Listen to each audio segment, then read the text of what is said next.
Good morning, good day, good evening, wherever you're watching from. When you find this, it's yours. This is going to be for Gemini. Again, it's for November if you want it to be, but if you find this at a different time, that's fine too. We're going to be looking at your energy and the energy of other. Other can be a person, sure. It's whatever is most impacting, whatever or whomever's energy is most impacting your life right now. And then what I like to do is look at the alchemy that creates, because to every action is a reaction, right? When we talk about manifesting, what we're really talking about is the pull and push of molecular energy between two entities, between conversation, just the same way that you would elicit a reaction in a conversation that's happening energetically, whether there's communication or not. So we're going to look at you, we're going to look at the other. I mean, it could be job, it could be your family driving you crazy, or, it could be your existing relationship. And then we're going to look at what happens, and we're going to look at what you just what's most impactful to the energy right now, and then what's energetically available to you now, and then what's coming up. You haven't subscribed. I know everybody in the chat is subscribed, but if you haven't subscribed, I'm trying to get to 1,000 so I can throw an online block party. I want to do a private Zoom when I get to 1,000. I don't really, and on Friday nights, I'm on Soul Navigation. We're having a little Halloween party. Nicholas is present. He is just in the corner, and I'm waiting for him to just knock everything over like he did during Pisces. I believe that was Pisces last week. Yep, Pisces. Everything over. Right, Nikki? But he has a thing for y'all, because whether I'm in an appointment or whether it's... Hi, Mary. I did not know that was you. But whether it's an appointment or whether I'm live with all of you beautiful people, he can't keep off. I wish I could, without replacing everything, I wish I could just pivot the camera so you guys could see him. Well, that is interesting. Okay, Gemini.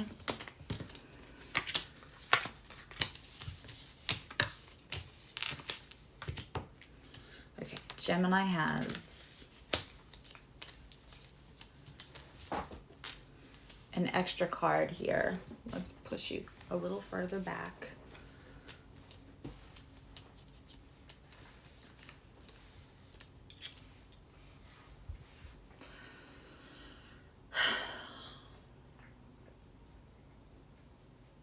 Let me just say this before I get into Gemini's cards.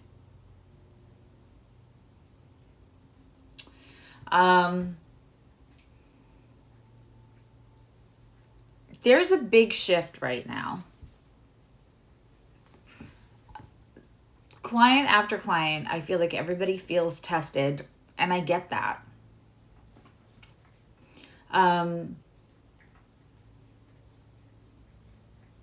We're in eclipse season. We're having major planets shift. We have a Mars retrograde, which really talks about negotiating and litigating and intelligently, rather than an overreaction of conflict resolution, right? Because the other side of Mars is conflict resolution. Gemini is strategic. It's intelligent. It's charming.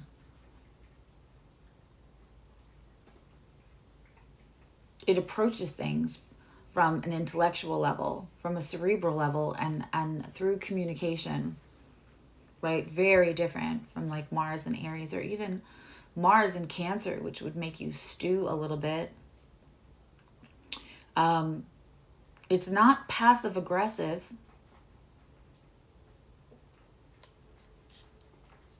But I would expect, as a metaphysical practitioner who's been really paying attention to the energy of both her clients and the collective, and listening to other practitioners that I respect, and as an astrologer, I would expect right now for things to come up in your life and bring you such situations that at first feels like you are in conflict with another person or a situation, and what it will do is make you solve or resolve an inner conflict within you. And the way that a long retrograde happens, especially one that's spanning 8 to 25 degrees, that's a lot, is that it'll either hit your degree of the house. It doesn't matter if you don't have any planets. Pretty much anyone could watch this Gemini reading right now, because wherever you have Gemini is a hot spot.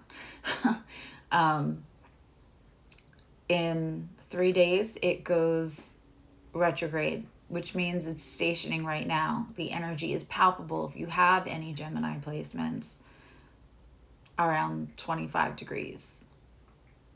I'm certainly feeling it.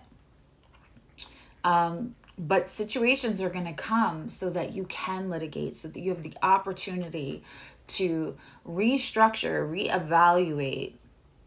Do you people please? Do you squash the conflict and then cause more inner conflict within yourself by keeping peace? External keeping peace usually means internal unrest. All of those things are going to come up right now. These cards speak to that. But the shift is good. The shift is good. I hope everybody took the opportunity on Tuesday. Was it Tuesday? Monday? To let go of stuff, to bring new stuff in without the old weights, without the, it was Venus. It's deep self-worth. It's in Scorpio. And now we have this one coming up, the next eclipse on the 8th. Is going to be considerable. Subjects may have come up, issues may have come up, especially for Gemini. Because Mars has been lurking there since late August. So for my Gemini placements, and this could be Gemini, Sun, Moon, Rising, also 3rd house Sun, 3rd house stellium. Situations are going to arise and truth may come. And Gemini's not afraid of truth. They want all the information. Whether they give you all the information because they're being strategic or not, that's another story, and that's going to depend on a lot of different circumstances. But Geminis are smart and they are strategic. So the thing is, though, is information may be coming, or hints of something that has to be uncovered may have come up this week, and certainly looks like it's going to be a theme of November.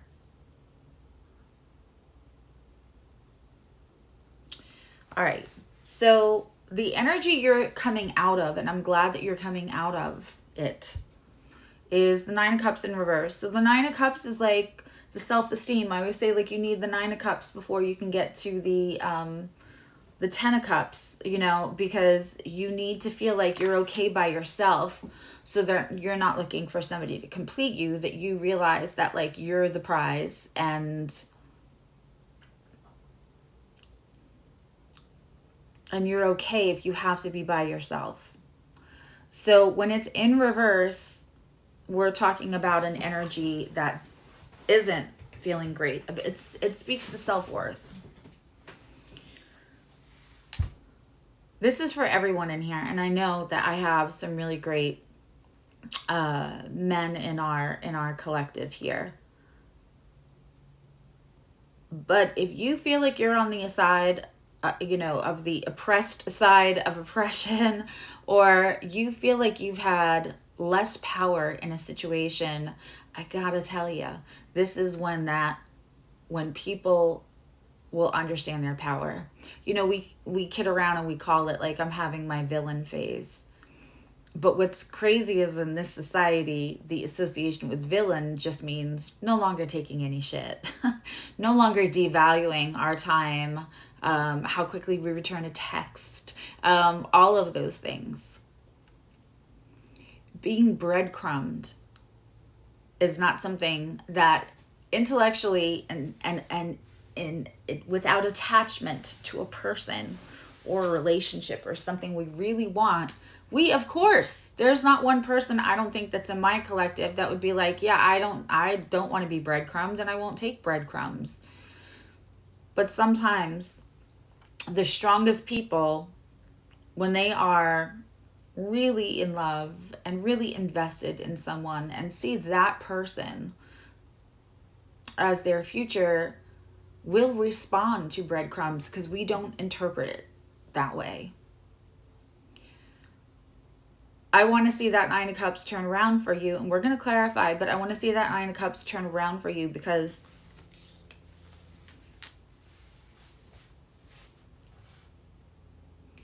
it's scary to piss in the wind. It's scary when you finally get communication from somebody you wanted, or things are starting to go the way that you wanted them with somebody or in a situation, for you to pull back. It's scary to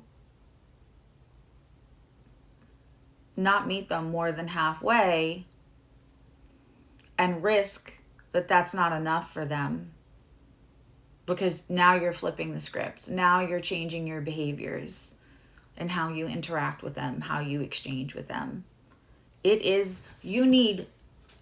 doesn't matter if you have confidence everywhere else in life. You need an egregious amount of confidence to ignore a text from somebody who's inconsistent to begin with.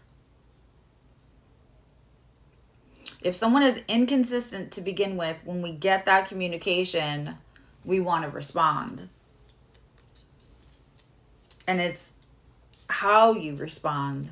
I'm not a big fan of like putting somebody, unless you really want to get rid of them forever and ever, and you really don't want anything to do, and no hasn't been taken that for an answer, which is not this kind of situation. I'm not a big fan of playing the games of like leaving someone, on red for 2 days just to let them know they're not that important and you're very busy. But how you respond to them, it can be scary to sit in that power and worry that it's going to offend somebody, not be enough, make them feel rejected, that they'll go find someplace else, some other playground to play in. And again, I don't care if you're running a large company and holding up a household and you are a strong person, that there can be fear attached to that. So let's clarify, but I like that you are coming out of you're like almost there, but there's a little fear over that reaction. On their side, they have the Four of Swords. If this person is not quiet, I would be surprised. Or if they weren't communicating, or if their conversations went from engaged and lively and foretelling and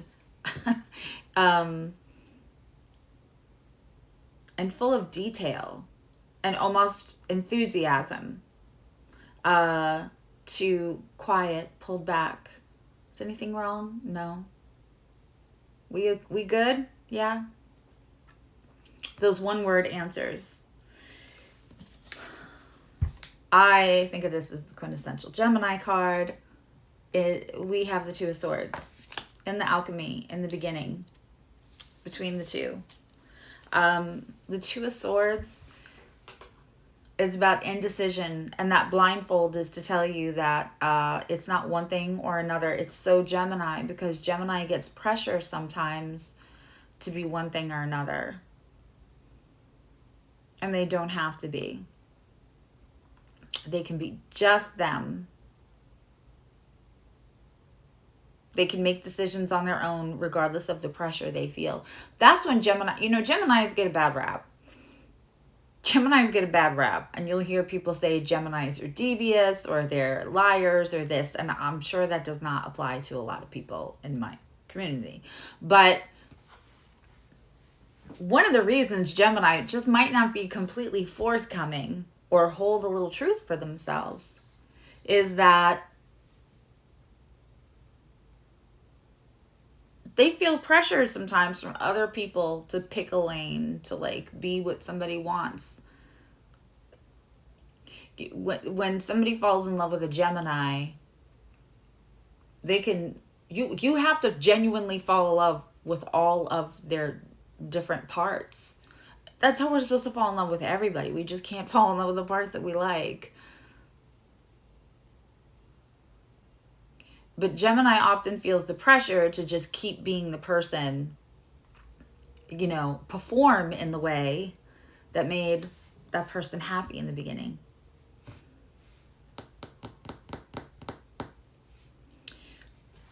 Don't feel like you have to make a decision. You both feel like there's decisions to be made, and those decisions feel like there's pressure with it.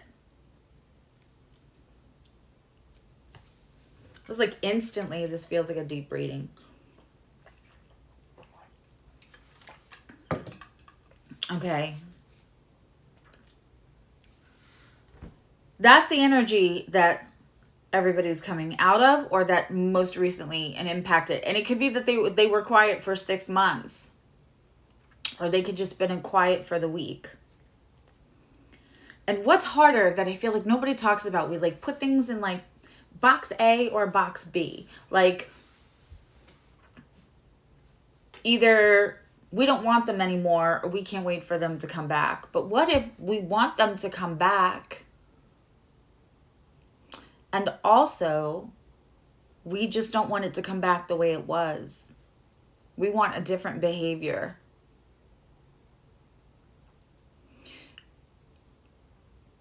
In client sessions and in conversations generally lately, there's a lot of conversation about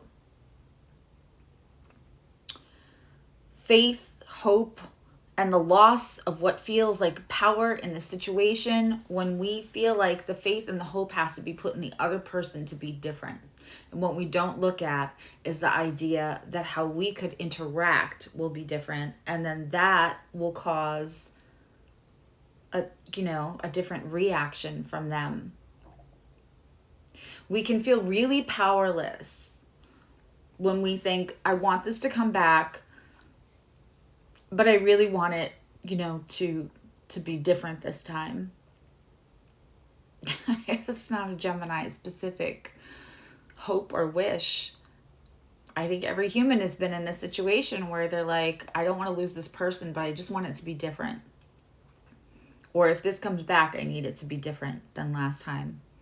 And we'll say that to someone. Yeah, I want to try again, but it has to be different, right? And we put all of our beings, whatever. We put all of our hope, and also all of the responsibility, in all fairness, on the other person to evoke the change that's going to change the whole relationship. So, one, think about how that's working. It kills the honeymoon thing real fast of the reconnection of the union. 2, you don't feel very powerful in that. You don't feel very powerful when you feel like the other person has all the power to either change or not change. And we really do believe that. Our belief system, our perception is what shapes our world.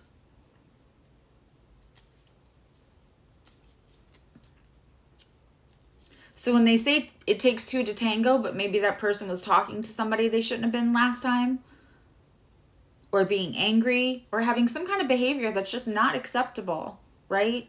we still have to think about what is our reaction to that, and then how fast do we slide back.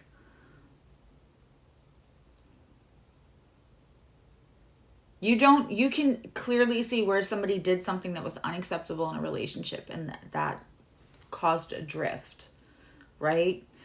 But it's also really important to think about, how can I have power to shift this in a way? Because then you really know that you did all that you can to try to give something a different new start, a fresh start. Fresh start is such a entangled word, isn't it?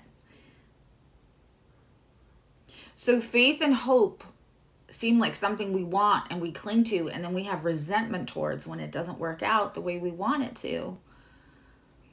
But at the same time, you know, it's also can make us feel the opposite of empowered and put pressure on the other person. I like this energy that you're coming into. Your defenses are coming down. I have been saying for months now, part of the collective shift that I feel is that there's a time that it's completely appropriate to put all the walls up and put them up high. Because the inside is creme brulee, because the inside is tender, because we need to build strength. We need to build our own sense of self. And it's easier to do that without outside interference breaking us down. And then there becomes a time when we've rebuilt brick by brick, cell by cell, examination after examination, we rebuild our inside a little bit.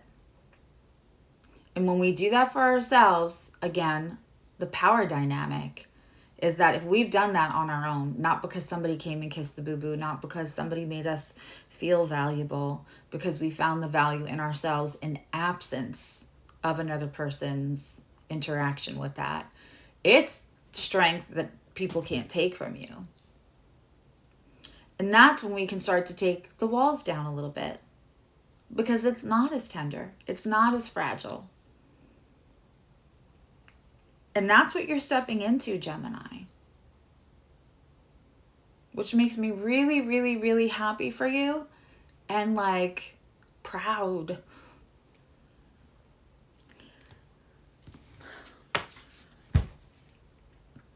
They're going to come and tell you something, and it's going to actually be out of integrity, and it's going to be truth. I don't feel like it's going to have a lot of details, and I don't feel like it's going to have a lot of mush, but I think depending on your placements, Gemini, that might be okay for you. That might be okay.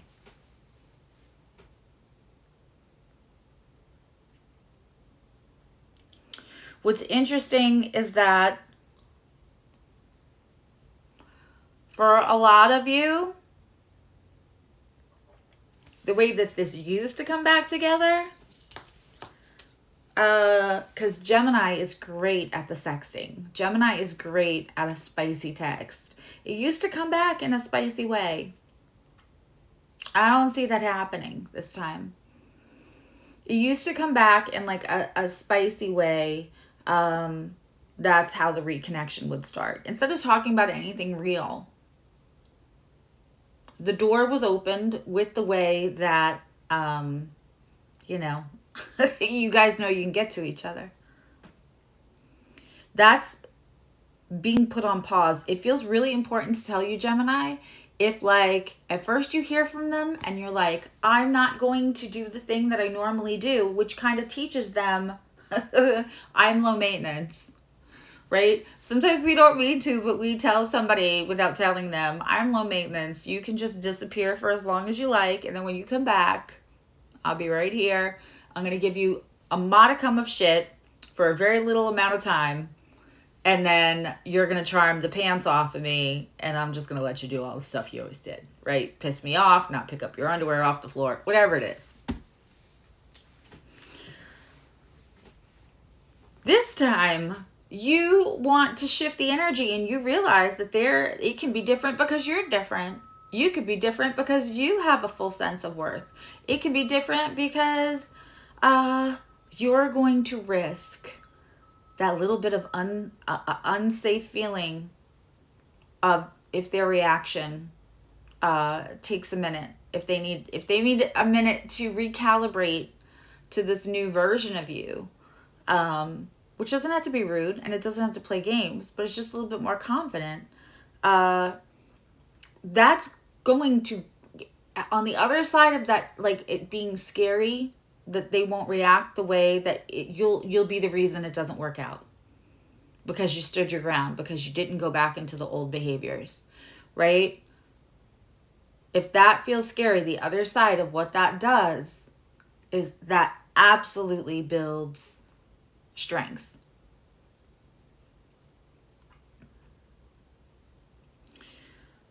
I don't think that this is going to come back. I think when it does come back, I think in the beginning,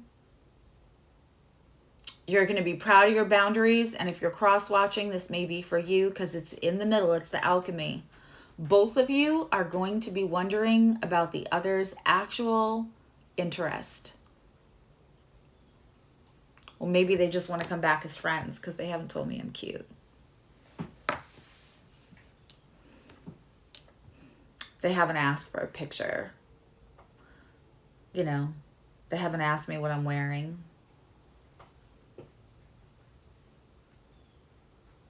They're not calling me good girl or daddy or whatever it is. There's an absence of that this time, but it's not because the interest isn't there. It's just not being expressed. Listen. If you win the life lottery and you get a King of Swords and a King of Wands in one person, good for you. But a lot of times,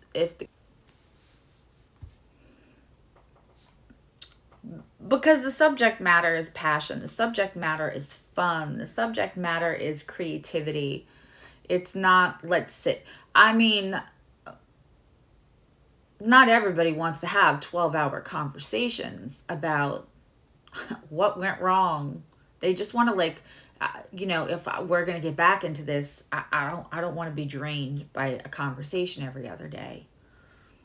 So a King of Swords that wants to sit in wisdom and experience and give you truth.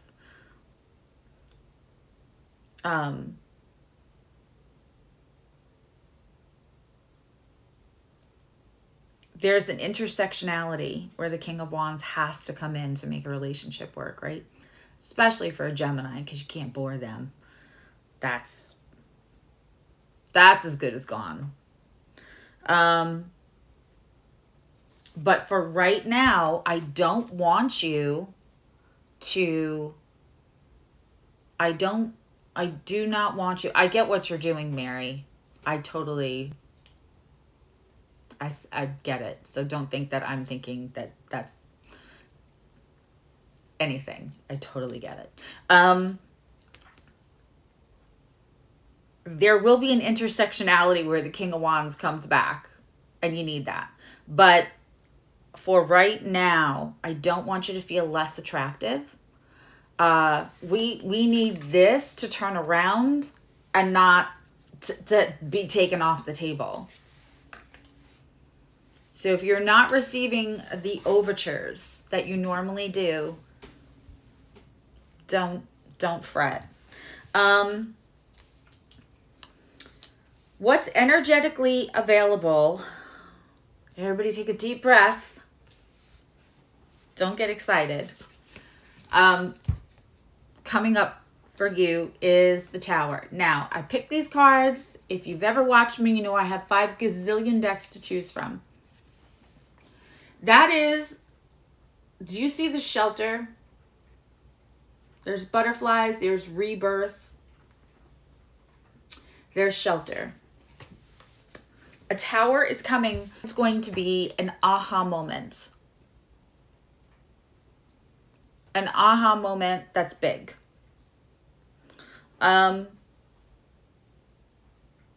When we see the Tower, we have to remember that the card after the Tower is the Star card, which is the card of healing. Aquarius gets called cold all the time, and it drives me crazy. They get called detached. I will argue until I'm probably not going to be in a grave because I want to get, like, cremated and, like, you know, something fun done with that. But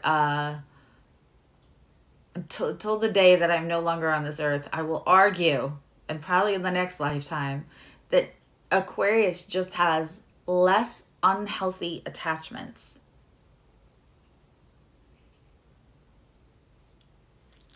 The Star card is represented by Aquarius, which is the card of healing, because Aquarius is actually very healthy. People see them as cold when they won't put the drama behind the attachment that serves no one. Because if it can't move them forward, they're not going to let it take it back. They're not going to let it take them back. When the Tower comes, what it does is it clears space. We can see what was in our way. And it doesn't mean it all burns down. It really doesn't. I mean, we see you coming out of self-esteem that's almost there, out of self-value that's almost there, right? And so if you're coming out of it, you could be going into that 9 of Cups turned upright. We see you coming out of defensive mode. I like that. So all of this, please understand, all of those are good, healthy changes. So when the Tower card comes, oof, you're going to hate me.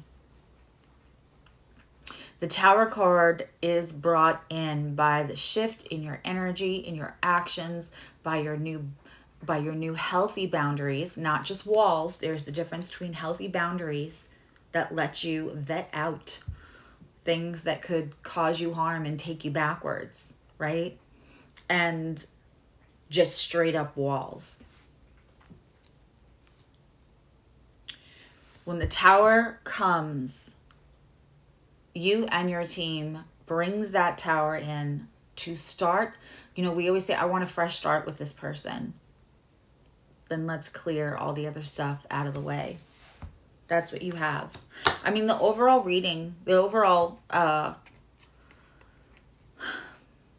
feeling behind this whole reading is the 5 of Wands in reverse, inner conflict, coming to an end.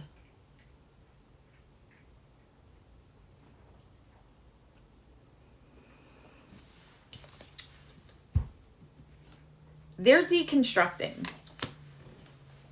They're deconstructing, and they're having their own moment with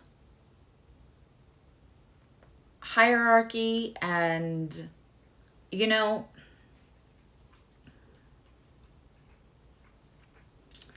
the healthiest thing for a Gemini is somebody who's learned how to deconstruct social constructs, religion, anything conventional, you need somebody really that can deconstruct things. Because here's the thing about deconstructing, because that might feel like taboo, or you can be of any faith and believe in energy and that these messages come to you, right? When I say deconstruct religion or social constructs, the thing about deconstructing is when we deconstruct, we take everything apart and examine it. It doesn't just mean we take it out of our life. Then we can build it back the way that it serves us. We can take out the toxic pieces but not throw out the baby with the bathwater. They're deconstructing. And that is progress for somebody who's going to be with Gemini. I do believe, and I picked up in the beginning, there might have been lying. There might have been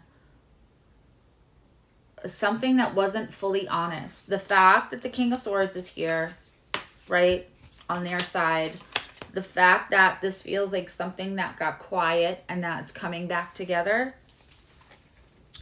The alchemy is that if you are starting really fresh and they are deconstructing so they can put things back together so that they can be comfortable. Listen, everybody has their own. If you like it, I love it. If you're agnostic or you go to church every week, if you like it, I love it. Whatever helps you be a healthy, happy person, as long as you treat others well, I could care less what anybody practices. The deconstruction is really important because sometimes when we're young, we're handed our belief system. This is here and this is here for a reason.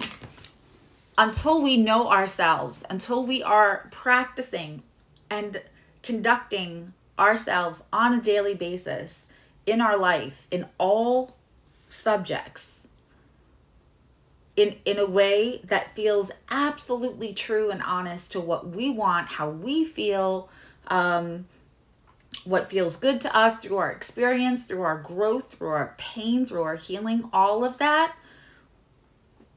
We're not at a place yet where we're like 1,000% honest about who we are with ourselves. Then how can we give that to somebody else?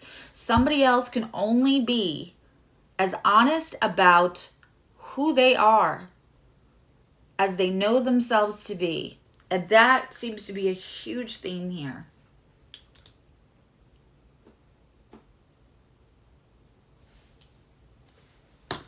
Let's get a little of this clarified. Technically, I'm supposed to be starting Libra in 5 minutes or in 1 minute. That's not happening. I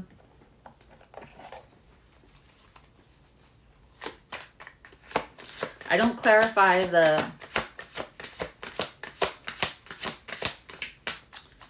energy that's past because we want to put our energy into what's coming in. Okay, people. I know you can't see what that is from here. This is the incredible Starman deck that I got from Annika, who I believe is in the chat. This is the 10 of Pentacles, which, if you know, you know. I call that the happy ending card. There is room. There is room for this to get together. It's going to take, one, the understanding that it's okay. Listen, if you don't answer somebody quick enough or in the way that they want to engage, even if that feels like we're not there yet, but they really want you to engage like that and you don't, and that gives you a minute to like hold your breath because you think that they might go to somebody else for that attention. If they go to somebody else for that attention, they're not ready for you yet. It's still scary. Our brains know that, but our nervous systems get all kinds of haywire, wondering what they're going to do next, right? Like our wisdom knows that, but then the overthinking happens and like, you know, worried. And that might not apply to everybody, but I think everybody can relate to the energy of that. What's amazing is that you're going to really understand and have, this is what you're going to have faith in. You're going to have faith in your own growth, your own evolution, instead of having faith in somebody else's ability to change. That's their free agency, right? You're going to have the ability to stay in that growth that you've had and know that if that filters this person out, then that just means that your energy and your evolution is literally pulling in somebody that won't play games with you. whether they mean to play games or not. As they say, a win is a win. It either comes back together and it is a fresh start because they're reacting different to the new you as well.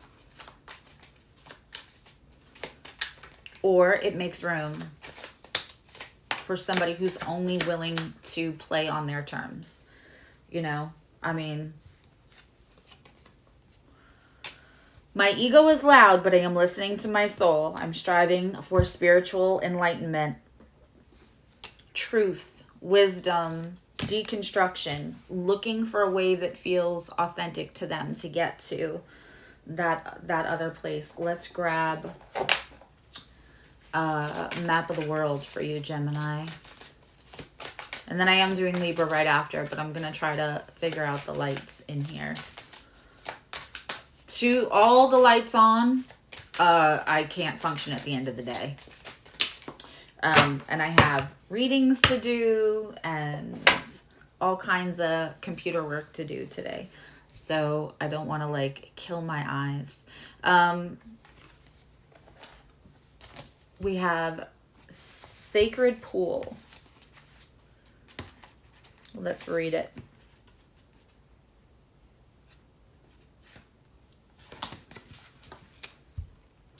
The world is a reflection of your thoughts, feelings, and beliefs. Embody the love you wish to see in the world.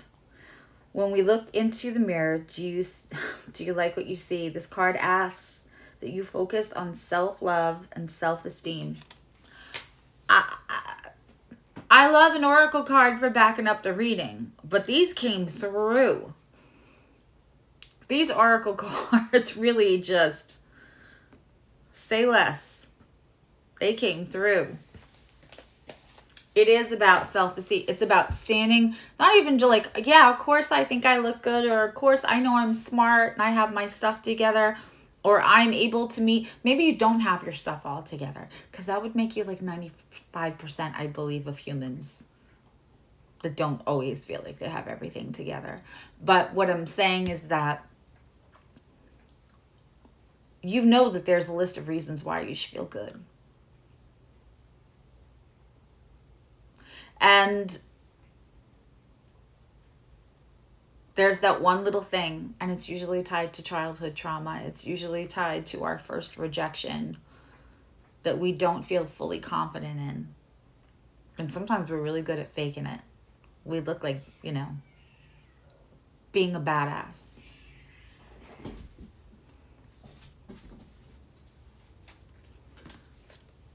Get that confidence going and know that it's going to be okay if you don't give them everything they want right away. I love you, know you love you. I'll see you guys in a few minutes for Libra. Bye.